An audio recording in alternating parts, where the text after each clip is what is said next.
اور جب جاتے ہیں تو دنیا کا یہ رواج ہے کہ نانا کو نواسے سے بہت زیادہ پیار ہوتا ہے. اور آپ بھی گھر میں دیکھیں گے تو گھر میں جو بچے ہوتے ہیں یا تو سب سے بڑے سے سب سے زیادہ پیار ہوتا ہے یا سب سے چھوٹے سے سب سے زیادہ پیار ہوتا ہے. مگر اکثر دیکھا گیا ہے کہ گھر میں جو چھوٹا ہوتا ہے وہ پیارا ہوتا ہے. گھر میں اگر جب باپ آتا ہے, چچا آتا ہے, بڑے ابا آتے ہیں, دادا آتے ہیں, نانا آتے ہیں تو سب سے پہلے چھوٹے کو پیار کرتے ہیں. کوئی چیز لائے تو وہ چھوٹے کو دی جاتی ہے. تو سرکار کا بھی یہ معمول تھا کہ جب حضرت فاطمہ کے گھر میں تشریف لے کر آتے تو سب سے پہلے حضرت امام حسین کو اپنی گودی میں اٹھا کے پیار کیا کرتے تھے. اگر کچھ چیز لاتے تو حضرت امام حسین کو دیا کرتے تھے اور فرمایا کرتے تھے کہ اے فاطمہ کبھی امام حسین کو رلانے مت, یہ روتا ہے تو میرے دل کو تکلیف ہوتی ہے. اتنا پیار سرکار کا حضرت امام حسین سے. مگر آج معاملہ کچھ اور ہے. ہمیشہ آتے تھے تو حضرت امام حسین کو گودی میں لے لیتے تھے, گودی میں لے کر پیار کرتے تھے. اس کے بعد حضرت امام حسن کی باری آتی تھی. مگر آج خلاف معمول معاملہ ہو گیا. سرکار نے فجر کی نماز پڑھائی, حجرہ فاطمہ کی طرف آئے اور سب سے پہلے بڑے شہزادے حضرت امام حسن کو اٹھا کر پیار کرنے لگے. اب جب خلاف معمول کام نہ ہو جائے کہ ہمیشہ جس بچے کو پیار کرتے ہو اس کو نہ لے کر دوسرے کو لے لے تو وہ دیکھے گا. تو امام حسین بھی ٹکٹکی لگا کر نانا کو دیکھنے لگے کہ آج نانا کو ہو کیا گیا کہ ہمیشہ مجھے لیتے تھے, ہمیشہ مجھے پیار کرتے تھے, آج معاملہ کیا ہو گیا ہے کہ سب سے پہلے بڑے بھائی کو لے لیا اور پیار کر رہے ہیں. یہ منظر حضرت فاطمہ بھی دیکھ رہی تھی بڑی تعجب میں کہ آج میرے بابا کو کیا ہو گیا ہے کہ ہمیشہ حضرت امام حسین کو پیار کرتے تھے, میرا حسین ٹکٹکی لگا کر دیکھ رہا ہے اور سرکار امام حسن سے پیار کر رہے ہیں. تو وہ غیب دان نبی سب جانتے ہیں, جو مدینے سے ہم کو دیکھتے ہیں, ہماری خبر رکھتے ہیں, کیا قریب کی خبر نہیں رکھیں گے. یہ حضرت فاطمہ سوچ رہی تھی, میرے سرکار نے جان لیا. کہا فاطمہ تم جو سوچ رہی ہو اس کی وجہ بھی جان لو کہ آج امام حسین کو میں نے خلاف معمول پیار کیوں کیا. کہا ہے فاطمہ سنو, حضرت جبریل میرے پاس آئے تھے, انہوں نے خبر دی کہ یا رسول اللہ صلی اللہ علیہ وسلم آپ کا جو چھوٹا بیٹا ہے امام حسین, اس کی نسل میں رب کائنات اماموں کو پیدا کرے گا.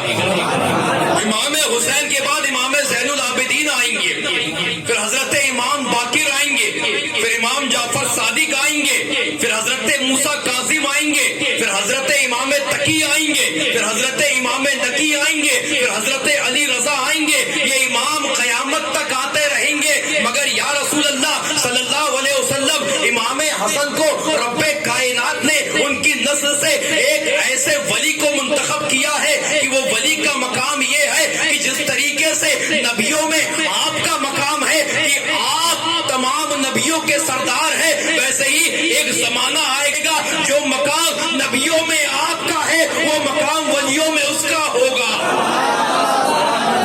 اور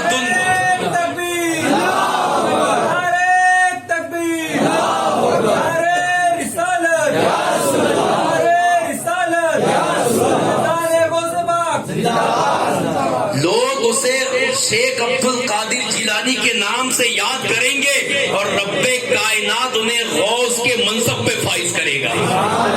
غوث کسے کہتے ہیں؟ 40 ولی میں ایک ابدال ہوتا ہے. کتنے؟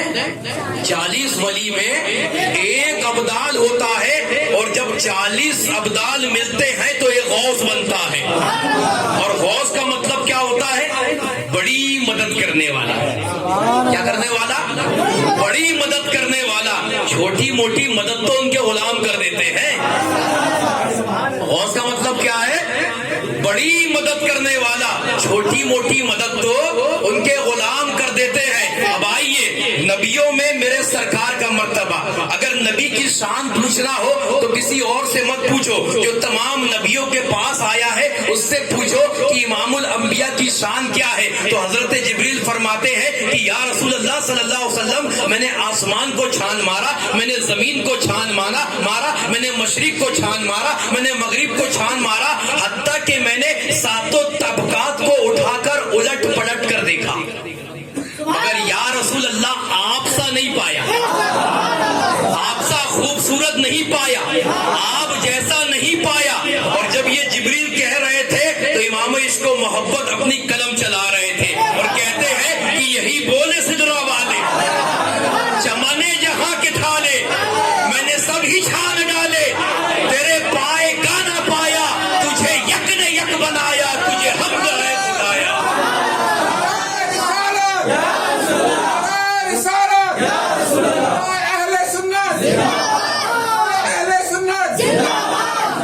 اب جب نبی کی شان بیان کرنی ہو تو جبریل سے پوچھو، اور جب غوث اعظم کی شان بیان کرنی ہو تو جیسے جبریل ہر نبی کے پاس آتے گئے ویسے رب نے بھی ایک نبی کو منتخب کیا۔ اب ان کے بارے میں اختلاف ہے کہ نبی ہیں کہ ولی ہیں۔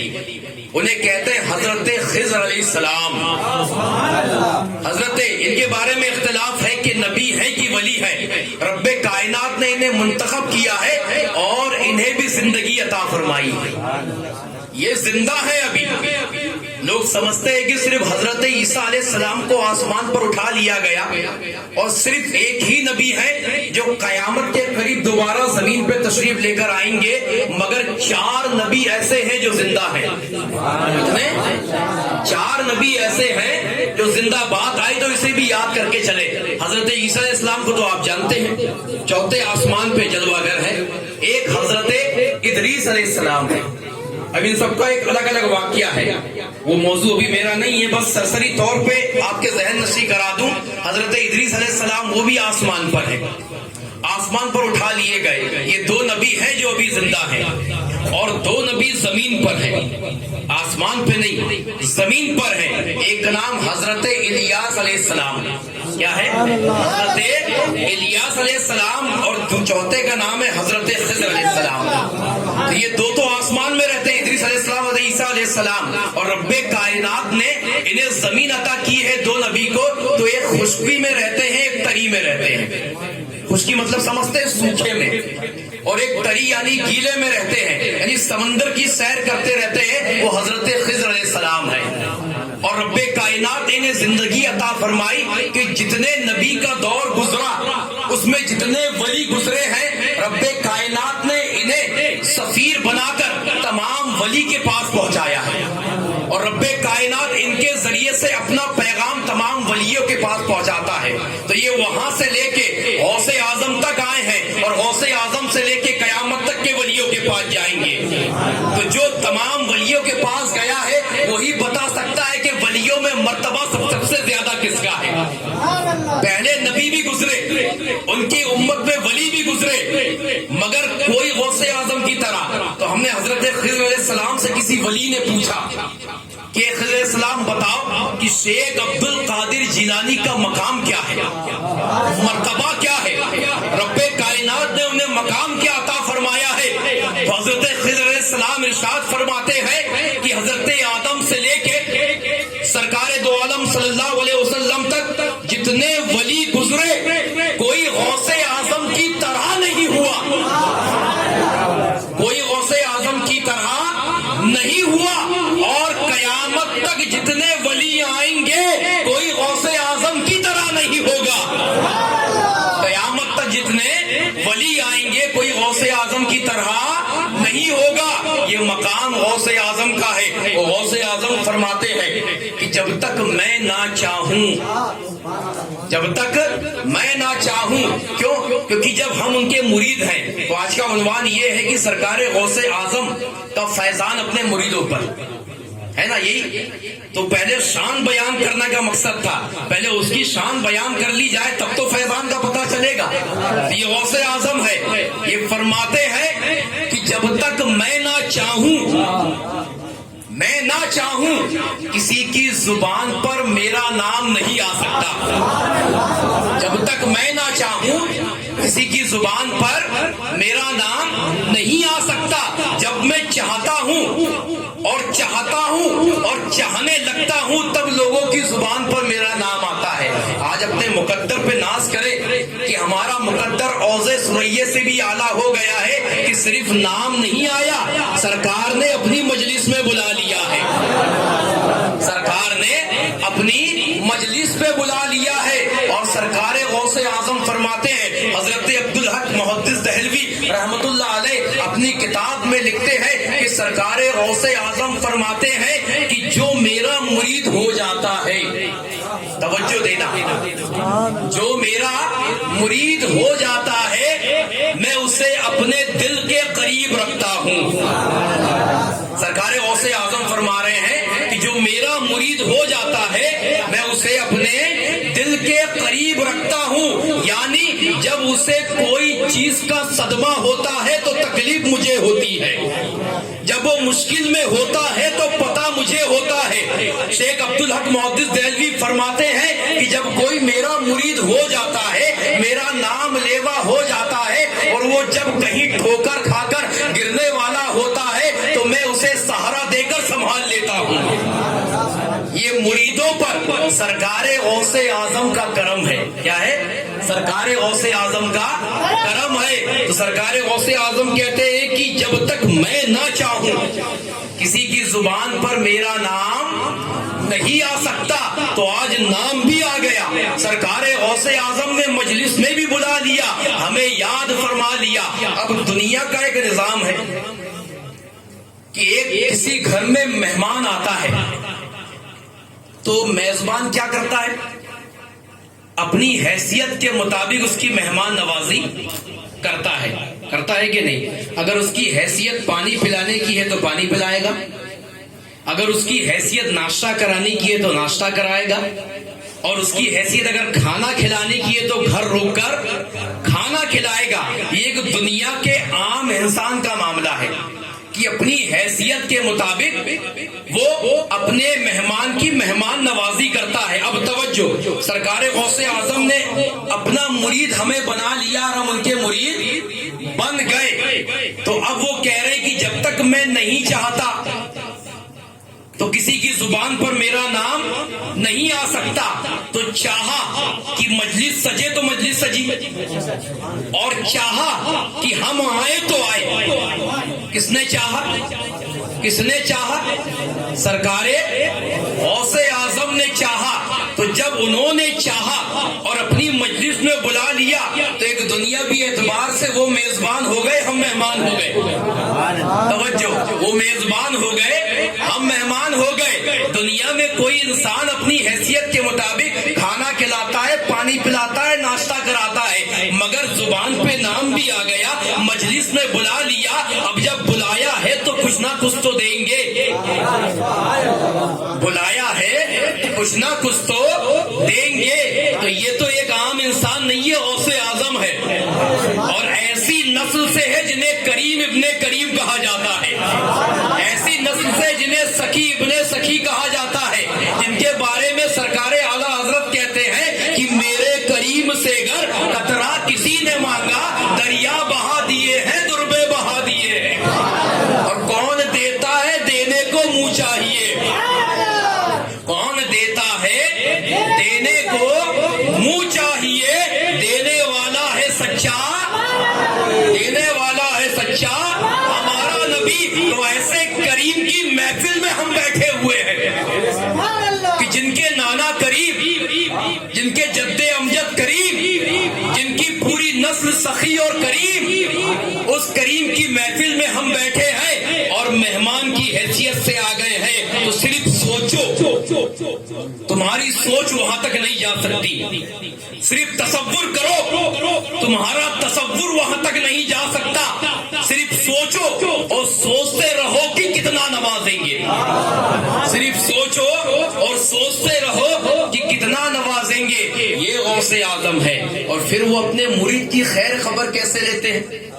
وہ خود فرماتے ہیں کہ اگر میرا مرید اور سچا مرید جو میرا مرید بن گیا ہو، اگر وہ مشرق میں ہو اور میں مغرب میں ہوں، یا وہ مغرب میں ہو میں مشرق میں ہوں، اور وہ مجھے مدد کے لیے پکارے تو میں اس کی مدد کے لیے پہنچتا ہوں، وہ مجھے مدد کے لیے پکارے تو میں اس کی مدد کے لیے پہنچتا ہوں۔ اور سب سے بڑا کرم غوث اعظم نے کیا ہے، یہ کریم ابن کریم ہے، فرماتے ہیں کہ جو میرا مرید ہو جاتا ہے، جو میرا مرید ہو جاتا ہے، اور کسی پیر نے یہ نہیں کہا، پیران پیر کہہ رہے ہیں، وہ کتنا گنہگار سیاکار بدکار ہو، اگر اس کا خاتمہ ایمان پر ہو رہا ہے،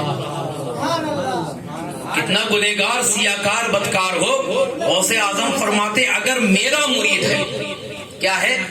میرا مرید ہے تو میں گارنٹی لیتا ہوں کہ جب تک وہ دنیا میں اپنے گناہوں سے توبہ نہ کر لے، جب تک دنیا میں اپنے گناہ سے توبہ نہ کر لے، تب تک رب کائنات اسے موت عطا نہیں فرمائے گا۔ یعنی جو میرا مرید ہو جائے گا وہ دنیا سے بنا توبہ کے نہیں جائے گا، جب توبہ کر لے گا، نیک بندوں میں شامل ہو جائے گا، تب رب کائنات اسے موت عطا فرمائے گا۔ یہ کرم کسی اور نے نہیں، غوث اعظم نے کیا ہے۔ اور پھر غوث اعظم حاجت رضوائی کیسے کرتے ہیں؟ اسی شہر کی مائے ناز شخصیت مفتی انصار احمد صاحب قبلہ، وہ اپنی کتاب غوث الورا کے اندر ایک واقعہ نقل کرتے ہیں کہ مصر کے اندر قاہرے کا ایک علاقہ تھا جس میں ایک شخص رہا کرتا تھا جس کا نام یوسف مصری تھا۔ کیا تھا؟ یوسف مصری، بڑا غریب، تنزستی حال، کھانے کو صبح ہوتا تو شام کو نہیں ہوتا، شام کو ہوتا تو صبح کو نہیں ہوتا، مگر غوث اعظم کا بڑا ماننے والا تھا۔ غوث اعظم رضی اللہ تعالی عنہ کی 11ویں کرتا تھا اپنی حیثیت کے مطابق، غریب تھا، کھانے کو سامان اور کھانے کو کھانا نہیں ہوتا تھا، مگر غوث اعظم سے اتنی محبت تھی کہ ہر سال اگر چنے میسر آتے تو غوث اعظم کی نیاز دلاتا، اگر وہ بھی نہ ہوتے تو پانی سامنے رکھتا اور غوث اعظم کی نیاز دلاتا۔ یہ اس کا معمول تھا۔ میں توجہ چاہوں گا ان سے جو غوث اعظم کی نیاز کرتے ہیں، اس طرف بھی جا رہا ہوں میں اور بتا رہا ہوں کہ مرید پر غوث اعظم کا کیا کرم ہوتا ہے، کیسے وہ نوازتے ہیں، کیسے اپنا فیضان جاری کرتے ہیں۔ دن گزرتے گئے، رب کائنات نے اسے کچھ مال و دولت عطا فرمائی کہ اس کے پاس 2 وقت کے کھانے کے لیے معاملہ ہو گیا، اتنا انتظام ہو گیا کہ وہ 2 وقت کا کھانا کھانے لگا۔ اور پھر جب 2 وقت کا کھانا کھانے لگا تو اس کا معمول کیا ہو گیا؟ 1 وقت کا کھانا کھاتا اور 1 وقت کے کھانے کی رقم غوث اعظم کے نام سے جمع کرتا۔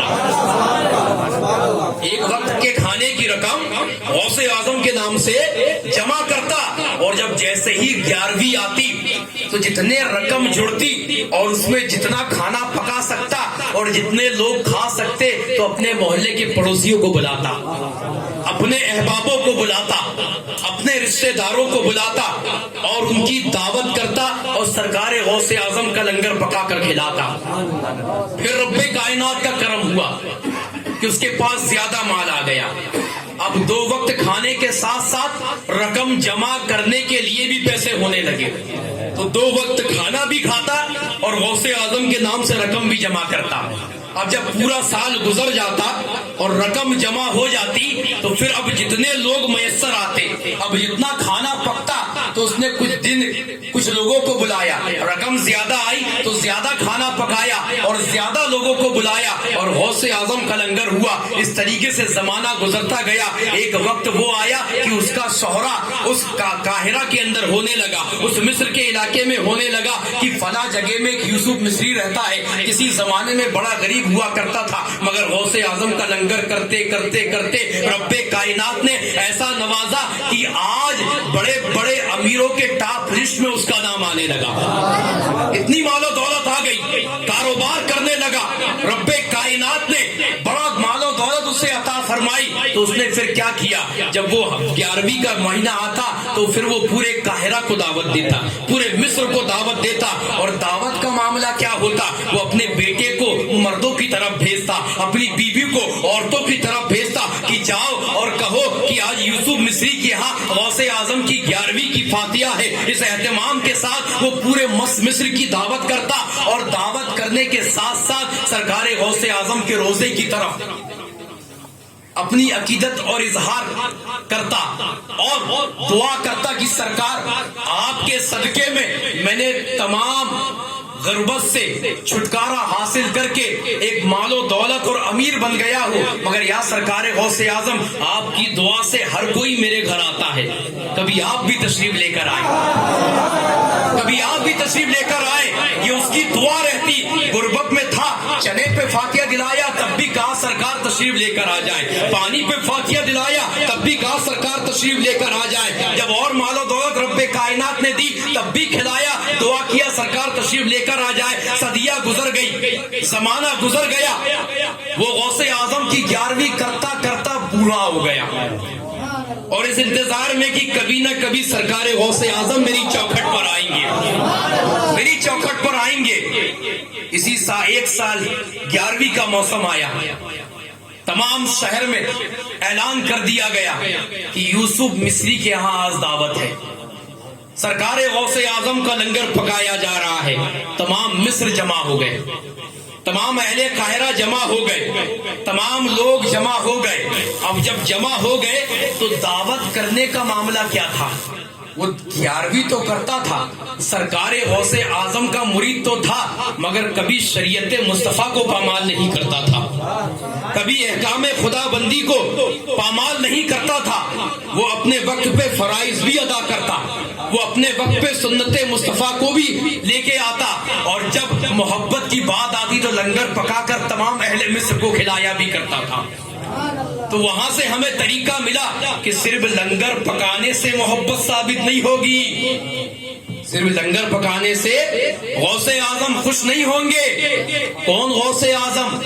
اگر ہم ان کی تاریخ پڑھیں تو وہ غوث اعظم جو جیلان کی سرزمین پر پیدا ہوئے تو مادر زاد ولی بن کر پیدا ہوئے۔ کون غوث اعظم کہ جس وقت میں پیدا ہوئے روزہ رکھا؟ کون غوث اعظم کہ جس وقت میں وہ جیلان کی سرزمین پر پیدا ہوئے رب کائنات نے تمام اہل جیلان کے اندر جس گھر میں بھی بچے دیے، جس گھر میں بھی بچے پیدا ہوئے، تمام کے ہاں لڑکے پیدا ہوئے۔ اور تاریخوں میں آیا ہے کہ غوث اعظم جس صبح کو پیدا ہوئے جیلان کی سرزمین پہ رب کائنات نے 11,000 لڑکوں کو پیدا فرمایا، ہر گھر میں لڑکے پیدا ہوئے تھے۔ کون غوث اعظم جنہوں نے عشاء کے وضو سے 40 سال تک فجر کی نماز پڑھی؟ کون غوث اعظم جنہوں نے 12 سال تک عشاء کی نماز کے بعد صبح فجر تک ایک ختم قرآن کیا؟ کون غوث اعظم رضی اللہ تعالی عنہ کہ جب آپ فجر کی نماز پڑھا لیتے تو اس کے بعد علم فقہ کا درس دیا کرتے تھے؟ کون غوث اعظم جب نماز ظہر پڑھا لیتے تو علم حدیث کا درس دیا کرتے تھے؟ کون غوث اعظم جب نماز عصر پڑھاتے تو سنت مصطفیٰ کی تکمیل کر کر اور سنت مصطفیٰ کی تعلیم دیا کرتے تھے؟ کون غوث اعظم جب مغرب کی نماز پڑھا لیتے تو آنے والے مہمانوں سے ملاقات کر کر ان کا حال چال پوچھا کرتے تھے؟ کون غوث اعظم جب عشاء کا وقت ہوتا اور عشاء کی نماز ختم ہو جاتی تو پھر جامع مسجد کے ممبر پہ بیٹھ کر واعظ و نصیحت کیا کرتے تھے؟ اسی طریقے سے اپنی ساری زندگی غوث اعظم نے گزاری ہے۔ اور آج ہم مرید کیا کرتے ہیں؟ صرف اور صرف لنگر پکا لو، غوث اعظم کے نام پر ہمارا حق ادا ہو گیا، ہماری محبت پوری ہو گئی۔ اسی بنا پر سرکار غوث اعظم کل بروز قیامت ہمیں رب کائنات کی بارگاہ میں بخشوا لیں گے۔ یہی طریقہ ہے، یہی سوچ ہے، یہ ہماری خوش فہمی ہے۔ کیا ہے؟ ہم خوش فہمی میں جی رہے ہیں، کھانا کھلانا افضل ایمان ہے، قرآن بھی کہتا ہے، حدیث بھی کہتی ہے، مگر کھانا اس وقت میں کھلایا جائے جب شریعت مصطفیٰ کی تکمیل ہوتی رہے۔